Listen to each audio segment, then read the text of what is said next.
اور میں آپ صلی اللہ علیہ وسلم فرماتے ہیں میں اپنے گھر والوں کے لیے بہترین ہوں. اللہ کے رسول صلی اللہ علیہ وسلم کی زندگی اپنے گھر والوں کے لیے کیسی تھی؟ اب اپنے گھر کے اندر کیسے رہتے تھے؟ رسول اللہ صلی اللہ علیہ وسلم کی حدیث ہے. تو یہ میری ذمہ داری ہے. اسی طرح بیوی کی ذمہ داری ہے کہ وہ اپنے خاوند کی جس حد تک خدمت کر سکتی ہے وہ کرے.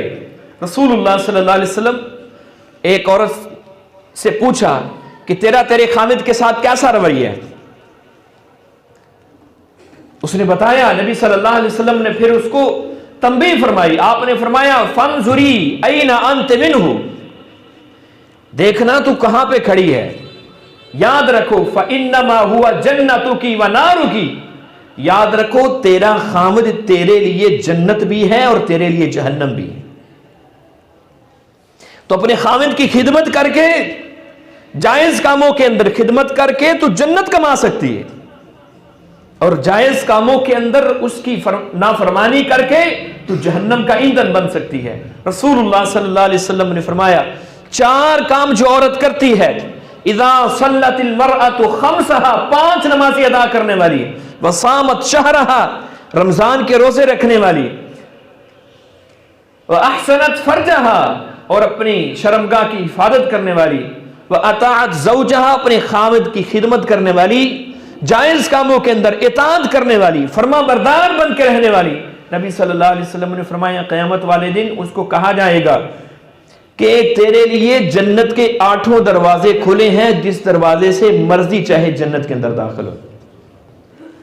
4 صفات جس عورت کے اندر پیدا ہو جائیں، 4 صفات، رمضان کے روزے، نمازیں، اپنی عزت و عصمت کی حفاظت کرنے والی، خاوند کی اطاعت و فرما برداری کرنے والی. اللہ کے رسول صلی اللہ علیہ وسلم فرماتے ہیں قیامت والے دن جنت کے 8 دروازے اس کے لیے کھل جائیں. اور نبی صلی اللہ علیہ وسلم نے تربیت کیا دی، اپنی بیٹیوں کو کیا تربیت دی. سیدہ فاطمہ رضی اللہ تعالی عنہا نبی صلی اللہ علیہ وسلم کے پاس آئیں، سوال کیا غلام کے بارے میں. آپ صلی اللہ علیہ وسلم نے نہیں دیا، آپ نے ایک عمل بتایا. آپ نے امت کو تعلیم دی ہے کہ اپنی بیٹیوں کو آپ نے کیا دینا ہے، اپنے خاوند کی فرما برداری، اطاعت گزاری سکھانی ہے. نبی صلی اللہ علیہ وسلم نے خود سکھائی ہے. اللہ کے رسول میں اپنے خاوند کے لیے پانی بھر بھر کے لاتی ہوں، میں چکی پیستی ہوں، میرے کندھوں کے اوپر نشان بن گئے ہیں. نبی صلی اللہ علیہ وسلم نے فرمایا اے فاطمہ تو غلام مانگتی ہے، میں تجھے ایک ایسی چیز دیتا ہوں جو غلام سے بھی بڑھ کر ہے، غلام سے بھی بہترین. اللہ کے رسول ہے اے ابا جان وہ کیا چیز ہے؟ نبی صلی اللہ علیہ وسلم نے فرمایا تم رات کو سوتے وقت 33 مرتبہ سبحان اللہ، 33 مرتبہ الحمدللہ، 34 مرتبہ اللہ اکبر پڑھ لیا کرو. سارا دن اپنے خاوند کی خدمت کرو، ضروریات جو تمہارے گھر کی ہیں ان کو پورا کرو. شام کو جب تھکاوٹ ہو جائے، جب تم تھک کے اپنے بستر پر آؤ، نبی صلی اللہ علیہ وسلم فرماتے ہیں تم یہ تسبیحات 33 مرتبہ پڑھ لینا، 100 دفعہ تم نے پوری کرنی ہے، اللہ تیری ساری تھکاوٹوں کو دور کر دے، ساری تھکاوٹوں کو دور کر دے. اور نبی صلی اللہ علیہ وسلم نے فرمایا، آپ نے فرمایا میں نے جہنم کے اندر عورتوں کی کثرت کو دیکھا ہے، کثرت کو دیکھا ہے. تو عورتوں نے پوچھا اللہ کے رسول اس کی وجہ کیا ہے، کیوں کثرت کو دیکھا ہے؟ آپ صلی اللہ علیہ وسلم نے فرمایا ناشکری. ناشکری کس کی ناشکری؟ خامد کی ناشکری. پھر آپ نے وضاحت فرمائی تم اپنی بیوی کے ساتھ ایک زمانے تک، بعض عورتیں ایسی ہوتی ہیں ایک زمانے تک تم ان کے ساتھ احسان کرو، نیکی کرو، زندگی کی ہر ضرورت کو پورا کرو، اور کہیں کوئی کمی کوتاہی ہوئی نہیں، میں نے تو تمہارے اندر کوئی خیر دیکھی ہی نہیں ہے. حدیث کے الفاظ ہیں. بعض عورتوں کے اندر یہ برائی ہوتی ہے. ایک زمانے تک نبی صلی اللہ علیہ وسلم فرما رہے ہیں ان کے ساتھ ان کی ہر ضرورت کو پورا کرو، لیکن کہیں کوئی کمی کوتاہی ہوئی نہیں. نبی صلی اللہ علیہ وسلم فرماتے ہیں وہ کہتی ہے ما رأیت منک خیرا قط، میں نے کبھی تیرے اندر کوئی خیر دیکھے ہی نہیں۔ فرمایا یہ ناشکری ہے جس کی وجہ سے میں نے جہنم کے اندر عورتوں کی کثرت کو دیکھا ہے۔ اور نبی صلی اللہ علیہ وسلم نے فرمایا لا ينظر اللہ تبارک و تعالی الی امرأۃ، اللہ رب العزت اس عورت کی طرف دیکھیں گے ہی نہیں قیامت والے دن۔ کون سی عورت؟ جو اپنے خامد کی شکر گزار بن کے نہیں رہتی، اللہ اس کی طرف دیکھیں گے ہی نہیں ہے۔ خامد کا حق کیا ہے؟ نبی صلی اللہ علیہ وسلم نے فرمایا سجدہ اللہ رب العزت کا حق ہے، کسی بشر کا حق نہیں ہے کہ کوئی بشر کسی بشر کے سجدہ کرے، کسی اور چیز کو سجدہ کرے۔ لیکن آپ صلی اللہ علیہ وسلم نے فرمایا اگر میری امت کے اندر سجدے کی اجازت ہوتی کسی انسان کو کرنے کی، کہ کوئی انسان کسی انسان کو سجدہ کرے، تو میں سب سے پہلے بیوی کو حکم دیتا کہ وہ اپنے خامد کو سجدہ کریں۔ اتنا حق ہے، اتنا حق ہے۔ تو میرے بھائیوں، یہ وہ ذمہ داریاں ہیں جو نہ ادا کرنے کی وجہ سے معاشرے بگڑ جاتے ہیں، گھر برباد ہو جاتے ہیں۔ اللہ رب العزت ہمیں سمجھنے کی توفیق عطا فرمائے۔ اللہ ہمارے گھروں کے اندر خیر اور بھلائی کو جاری فرمائے۔ اللہ ہمارے گھروں کے اندر سے شیطان کی شر کو نکال دے۔